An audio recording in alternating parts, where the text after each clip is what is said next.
प्रश्न ऐसे put on करने वाले हैं जो शायद लोगों को अच्छे ना लगे।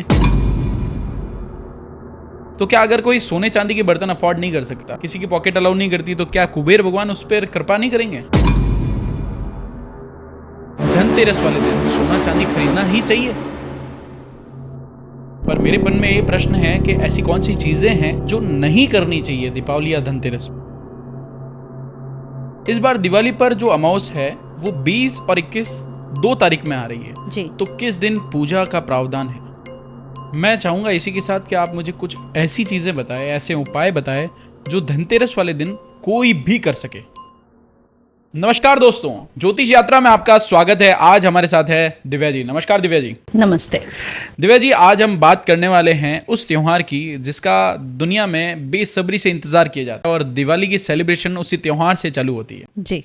तो आप समझ गए होंगे मैं बात कर रहा हूं धनतेरस की। तो मैम, आज हम कुछ प्रश्न ऐसे पुट ऑन करने वाले हैं जो शायद लोगों को अच्छे ना लगे और शायद मिथ बस्ट हो उससे। ठीक है। तो सबसे पहला मेरा प्रश्न ये है, धनतेरस वाले दिन सोना चांदी खरीदना ही चाहिए? ठीक है, ये कॉमर्शलाइजेशन के लिए भी बहुत सारी चीज़ें की जाती हैं और क्योंकि समय अच्छा होता है तो सोना चांदी खरीदना भी अच्छा होता है। लेकिन जब हम बात करते हैं माँ लक्ष्मी और कुबेर जी को प्रसन्न करने की जी। तो भगवान कभी भी ये नहीं देखते हैं कि आप उनकी पूजा के लिए कितनी महंगी चीज़ खरीद रहे हैं। वो हमेशा आपकी आस्था और आपकी श्रद्धा को देखते हैं।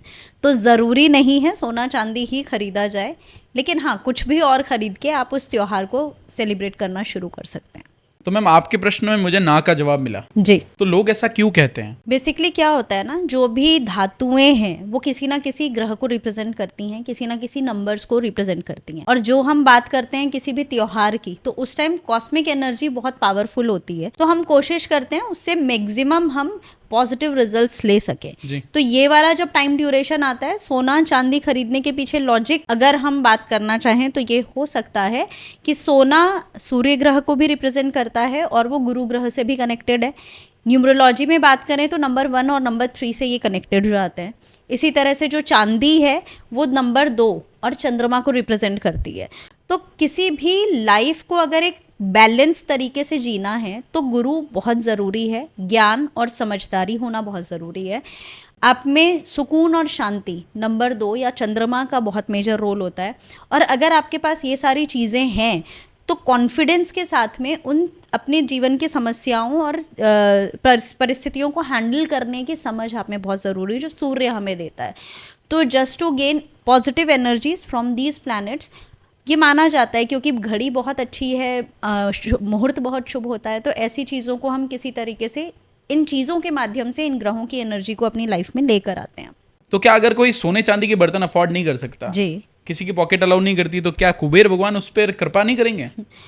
देखिए, और अगर कृपा प्राप्त करनी है तो क्या करना चाहिए? तो अगर हम इसको ऐसे समझे कि अगर हमें अपने ऊपर कृपा दृष्टि चाहिए, हर इंसान का ना कृपा दृष्टि का भी क्राइटेरिया अलग अलग होता है। अगर आप एक किसान की बात करोगे तो वो इस चीज़ में उसको ईश्वर की कृपा दिखेगी कि मेरे यहाँ पे बहुत अनाज और धन धान्य हुआ है।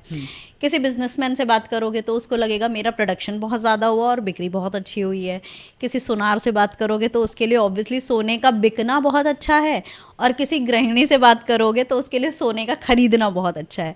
लेकिन अगर सोने चांदी के लेवल पे हम नहीं कर सकते हैं ख़रीदारी, क्योंकि आजकल जो आसमान पे रेट्स चढ़ रही हैं सोने चांदी की, तो सपने में ख़रीदना भी एक चीज़ हो गई है, बहुत बड़ी चीज़ हो गई है ये। तो इन दैट केस पीतल जो है वो एक बहुत शुद्ध धातु मानी जाती है, जो 6 नंबर से कनेक्टेड होती है, लाइफ में लग्जरी लेकर आती है। तो आप पीतल का कोई बर्तन ले सकते हैं। पूजा घरों में मोस्टली लोग पीतल के बर्तन यूज़ करते हैं, तो कोई छोटा सा आप आइटम ले सकते हैं जो पीतल का बना हुआ हो। अगर वो भी नहीं कर सकते हैं तो पीली कौड़ियाँ आती हैं, तो 11 पीली कौड़ियों को आप लेकर आएँ। शुभ समय में जो धनतेरस के दिन जो मुहूर्त है उस दिन उसकी पूजा करें और दिवाली तक उसे वहाँ रहने दें। उसके बाद में उन कौड़ियों को समेट के जो भी आपका धन स्थान है वहाँ रख लीजिए। वो भी नहीं कर सकते तो काली हल्दी या पीली हल्दी की जो गांठ आती है वो लाइए। गुरु ग्रह की को बढ़ाती है हल्दी, वो लाइए आप, वो अपने मंदिर में रख के पूजा कीजिए। साबत धनिया या अक्षत है वो रख के आप पूजा कीजिए। बेसिकली हम ईश्वर से प्रार्थना करते हैं, जो भी ये सामान या चीज़ें या वस्तुएं हम लाके ईश्वर के सामने रखते हैं, हम उनसे प्रार्थना करते हैं कि आप इसको एनर्जाइज करो। तो भगवान सोना देख के ज़्यादा एनर्जी नहीं देते धनिया के दाने देख के कम एनर्जी नहीं देते। तो इट इज़ ऑल अपॉन ये शुभ चीज़ें हैं, इनको भी लाके आप पूजा कर सकते हैं। बहुत ही अच्छा आंसर दिया आज आपने, लोगों के माइंड में क्लियर हो ये चीज़, मैं चाहता हूँ। और साथ ही मैं एक प्रश्न और पूछना चाहूँगा आपसे, अगर जैसे हल्दी, धनिया, झाड़ू, ये सब चीज़ों को दिवाली पर महत्व क्यों दिया जाता है? देखिए, अगर हम देखें सामाजिक परिप्रेक्ष्य से, तो धनिया है जैसे, वो धन धान्य का प्रतीक है। तो हम माँ सरस्वती से जब प्रार्थना करते हैं तो ज्ञान मांगते हैं, और माँ लक्ष्मी से जब प्रार्थना करते हैं तो सुख, समृद्धि, वैभव और धन धान्य मांगते हैं। तो धनिया जो है वो धन धान्य का प्रतीक है। झाड़ू कई लोग लेकर आते हैं, नई झाड़ू की उस दिन पूजा करते हैं। तो झाड़ू प्रतीक है कि वो आपके घर से कचरा निकालने का काम करती है। तो हम हमारे घर में जितनी भी नेगेटिविटी है उसको बाहर निकालें ताकि पॉजिटिविटी जो है वो हमारे घर में आए। हल्दी जो है वो गुरु ग्रह का प्रतीक है। जीवन में बहुत ज़रूरी है समझदारी के साथ में अपने ज्ञान और विवेक का यूज़ करना। और पीतल की वस्तुएं जो हैं वो लॉन्ग टर्म स्टेबिलिटी को शो करती हैं। पीतल के बर्तन आपने देखे होंगे, कितने पूर्वजों तक पीढ़ियों दर पीढ़ी चलते जाते हैं और उनकी वैल्यू हमेशा मेंटेन रहती है, एनहांस्ड होती है। तो इसीलिए इन सब चीज़ों का इतना महत्व है। मैं चाहूँगा इसी के साथ कि आप मुझे कुछ ऐसी चीज़ें बताएं, ऐसे उपाय बताएं जो धनतेरस वाले दिन कोई भी कर सके। देखिए, अगर हम उपायों की बात करें तो एक बहुत छोटा सा और सीधा सा उपाय है। धनतेरस के दिन अपने घर के बाहर और घर के अंदर, मतलब बाहर का मतलब आपकी छत और दहलीज पे 13 दिए और घर के अंदर 13 दिए, यानी कुल 26 दिए ज़रूर जलाएं उस दिन आप। इसके अलावा आप अपने घर के मंदिर में जो शुभ मुहूर्त है, शुभ समय है, उस समय 13 चांदी के सिक्के रख के पूजा कर सकते हैं। और चांदी के सिक्के ना हो तो आप कोई भी 13 सिक्के रखें, उनकी पूजा करें, कुबेर भगवान और माँ लक्ष्मी से आशीर्वाद मांगे। इसके अलावा आप उस दिन मंदिर में जाके दान करते हैं तो उसका बहुत पुण्य होता है। साथ ही सफ़ेद रंग की कोई भी खाने पीने की वस्तु है, चावल है, धान है, खीर है, कपड़े हैं, ऐसी चीज़ें जो माँ लक्ष्मी को बहुत प्रसन्न करते हैं, आप वो गरीबों में बांट सकते हैं और उसको उस खीर वगैरह का प्रसाद बना के अपने घर के लोगों को भी खिला सकते हैं। आपने उपाय तो बता दिए, पर मेरे मन में ये प्रश्न है कि ऐसी कौन सी चीज़ें हैं जो नहीं करनी चाहिए दीपावली या धनतेरस पे? तो मतलब ये अभी तक हम बता रहे थे डूज, और अब हम आते हैं डोंट्स पे तो डोंट्स के लिए सबसे पहली बात, लोगों में आजकल बहुत प्रवृत्ति चल गई है, बहुत सालों से वो हम मूवीज़ में भी देखते आए हैं और आसपास में लोगों को में सुनते आ रहे हैं, जुआ खेलना। वो कहीं भी हमारे सनातन धर्म में नहीं कहा गया है कि दिवाली पे जुआ खेलने से अगर आप जीतते हो तो लक्ष्मी माता आती हैं। कर्जा ना तो किसी को देना चाहिए ना किसी से लेना चाहिए, क्योंकि ये आपकी फिनेंशियल इनस्टेबिलिटी को बढ़ाता है, फिनेंशियली आपको इनस्टेबल करता है। साथ ही दिवाली का जो त्यौहार है, ये जो शुभ समय होता है, हाई एनर्जी होती हैं कॉस्मिक एनर्जीज, इस समय में धारदार चीज़ें या नुकीली चीज़ें जो होती है, लोहे की बनी हुई चीज़ें, शस्त्र वगैरह, उन सबको नहीं खरीदना चाहिए। ये आपकी घर की सुख शांति पे कटार चलाते हैं, चाकू चलाते हैं। उसके अलावा काले गहरे रंग के कपड़े जो होते हैं या काले गहरे रंग की चीज़ें जो होती हैं, उनको ना तो पूजा में यूज़ करना चाहिए, ना उन्हें घर में लाके रखना चाहिए, क्योंकि वो नेगेटिव एनर्जीज़ को ज़्यादा एब्जॉर्ब करती हैं। और सबसे इम्पॉर्टेंट बात, घर में जितनी भी टूटी फूटी चीज़ें हैं उनको अपने घर से बाहर निकाल देना चाहिए, क्योंकि वो नेगेटिविटी को ही एनहांस करती हैं। मैंने सुना है बड़े बुजुर्गों से कि धनतेरस वाले दिन वो यम का दिया जलाते हैं। बिल्कुल। वो क्यों जलाना चाहिए? बेसिकली ऐसा ही मान्यता है कि धनतेरस की रात को जब सारे घर वाले सोने चले जाते हैं तो घर का कोई भी एक सदस्य यदि अपने घर के बाहर दक्षिण दिशा की तरफ में कुछ चावल या गेहूं रख के नीचे उसके ऊपर दिया रखे, 4 मुंह वाला दिया चारों दिशाओं में, उसमें सरसों का तेल भर के यम भगवान को याद करते हुए दिया जलाए। उस समय एक शुद्ध मंत्र का उच्चारण करना है, जो आप नीचे स्क्रीन पे देखेंगे। इस मंत्र का शुद्ध उच्चारण करते हुए उस दिए को जलाते हुए यम देवता से प्रार्थना करें कि हमारे घर में जितने भी लोग हैं वो सुखी रहें, स्वस्थ रहें, उन्हें किसी तरह की बीमारी ना हो। और ये मान्यता है कि ऐसा करने से घर में अकाल मृत्यु जो है वो टलती है। ये तो बड़ी इंटरेस्टिंग बात बताई आपने, पर एक दिन बाद धनतेरस के नरक चतुर्दशी आती है जी, उसकी क्या मान्यता है और वो क्यों मनाई जाती है? अगर आप कहीं पे लोकल लोगों की बातें सुनेंगे तो इस दिन बोला भी जाता है कि रूप चौदस इसको कहा जाता है। तो बेसिकली अगर आप लॉजिकली जाना चाहें इसमें, तो दिवाली की जो इतने दिनों तक सफाइयाँ करी है और आपको अगले दिन माँ लक्ष्मी को प्रसन्न करना है, तो खुद को भी तो लक्ष्मी के समान सुंदर बनाना होगा। तो बोला जाता है कि जो महिलाएं होती हैं उनको इस दिन स्पेशली सुबह उठ के सूर्योदय से पहले स्नान करके उबटन वगैरह लगा के अपने आप को क्लीन करना चाहिए और उसके बाद में प्रार्थना करनी चाहिए। तो वहाँ पे एक तरह से गृह लक्ष्मी को प्रधानता दी जाती है कि वो धन लक्ष्मी को खुश करने के लिए अपने आप को लक्ष्मी के समान एनर्जी से एक्लिमेटाइज करे और उनकी एनर्जी में आए। जैसे कि मैम हम पूजा का सामान लेने मार्केट जाते हैं तो जी। उसी के साथ एक हमें पन्ना दिया जाता है जिसपे गणेश भगवान और लक्ष्मी भगवान की तस्वीर होती है। वो हम हमारे पूजा वाले स्थान पर रख के उनकी पूजा करते हैं। बिल्कुल। तो क्या ये सही है? अगर आपने कभी सुना हो, हमारे घर के बड़े बुजुर्ग जो हैं वो ये चीज़ कहते आए हैं, कहावत है कि अगर घर में एक गणेश होते हैं तो विघ्न का विनाश होता है, 2 गणेश होते हैं तो बुद्धि का नाश होता है, और 3 गणेश अगर घर में होते हैं तो उस घर में सत्य का नाश होता है। तो बेसिकली हमारे घर के पूजा घर में किसी भी भगवान की एक ही मूर्ति या एक ही फ़ोटो होनी चाहिए, एक से ज़्यादा होनी नहीं चाहिए। और हम लोग क्या गलती करते हैं, ये थोड़ा सा कॉमर्शलाइज कर दिया गया है कि दिवाली पूजन का जो भी सामान है सुंदर पैकिंग बनाने के चक्कर में और कुछ एक्स्ट्रा दिखाने के चक्कर में सब लोग उसमें पोस्टर डाल देते हैं, अखबारों के साथ में पोस्टर आने लग जाते हैं और हम वही लगा के पूजा करते हैं। सबसे पहली बात, जब हम किसी फ़ोटो की पूजा करते हैं ना तो हम उसको एनर्जाइज करते हैं।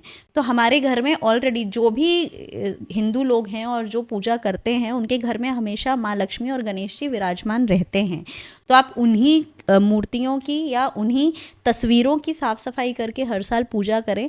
जो बाज़ार से आया हुआ होता है अवॉइड करें, उन्हें घर ही ना लाएं, वहीं पे अगर छोड़ के आ सकते हैं आप उनको बोलिए कि हमें इसकी ज़रूरत नहीं है, और लेकर आते हैं तो ससम्मान उसे कहीं और रखें लेकिन पूजा में ना रखें। इस बार दिवाली पर जो अमावस है वो 20 और 21 2 तारीख में आ रही है जी। तो किस दिन पूजा का प्रावधान है?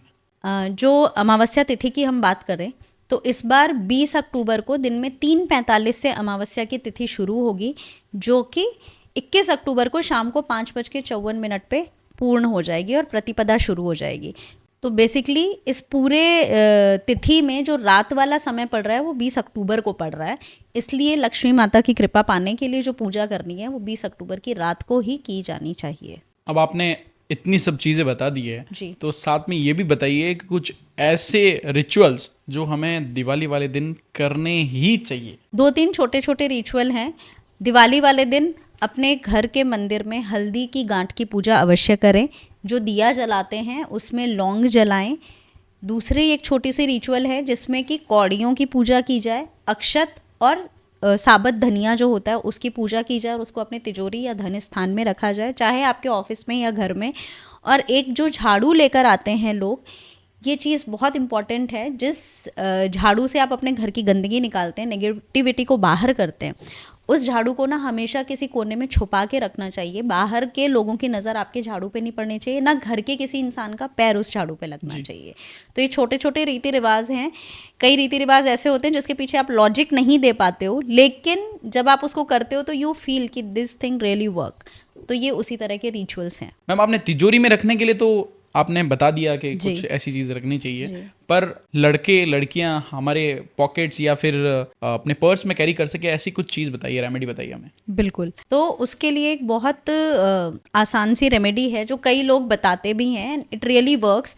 किसी दिवाली वाले दिन करते हैं तो सबसे अच्छा है, क्योंकि वो तो माँ लक्ष्मी का ही दिन है। अगर वो भी ना कर पाएँ तो किसी भी शुक्रवार का शाम का जो गोधूली बेला का समय होता है शुक्ल पक्ष में, उस दिन शाम के समय तेज पत्ता लीजिए, हरी इलायची ले लीजिए और दालचीनी का छोटा सा टुकड़ा ले लीजिए और उसको माँ लक्ष्मी के चरणों में रख के कपूर और दिया दिखा के उनसे प्रार्थना करें कि ये एनर्जाइज करें और ये जहाँ हम रखें या जहाँ कैरी करें वहाँ पे धन धान्य कभी ख़त्म ना हो, पैसों की कभी कमी ना आए।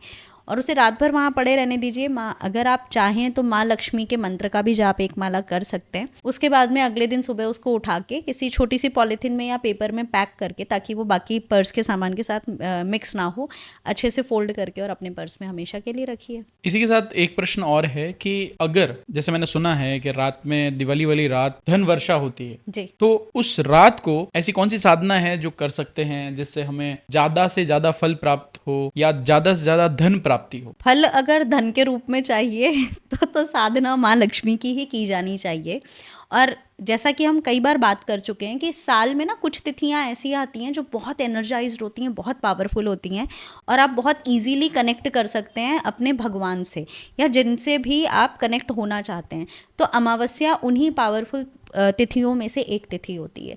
इसीलिए जो लोग जो हैं ये वाली जो रात होती है इसमें साधना भी करते हैं, अपनी मनोकामना पूर्ति के लिए यज्ञ करते हैं छोटे छोटे, और वो मैक्सिमम लोग जो एक्चुअल में शुद्धता के साथ में और पूरे श्रद्धा से ये चीज़ करते हैं, वो उस चीज़ का रिजल्ट भी प्राप्त करते हैं। आज बहुत सारी चीजें हमने ऐसी जानी जी। जो हमें बिल्कुल भी पता नहीं थी, और शायद जो दर्शक देख रहे हैं उनको भी ये चीज बिल्कुल पता नहीं होगी। और इसी के साथ हम इसको विराम देंगे। ऐसे ही कुछ पॉडकास्ट हम लाने वाले हैं, जैसे हमने धनतेरस पे बात करी। आगे आने वाले समय में हम और नए त्योहारों के बारे में मिथ बस्ट एक्सप्लोर करने वाले हैं उनको। ऐसे ही नए पॉडकास्ट देखने के लिए आप नीचे दिए गए चैनल को सब्सक्राइब कर सकते हैं, बेल आइकन जरूर दबा दीजिएगा। लाइक कमेंट शेयर की बारिश हो जानी चाहिए, और आपके कोई प्रश्न है तो प्लीज़ आप कमेंट बॉक्स में डालिए। और इसी के साथ हम विदा लेते हैं। धन्यवाद। धन्यवाद। और हमारे सभी दर्शकों को दिवाली की बहुत बहुत शुभकामनाएं। ये दिवाली का त्यौहार उनके लिए सुख समृद्धि लेकर आए और माँ का आशीर्वाद उन पे सदा बना रहे।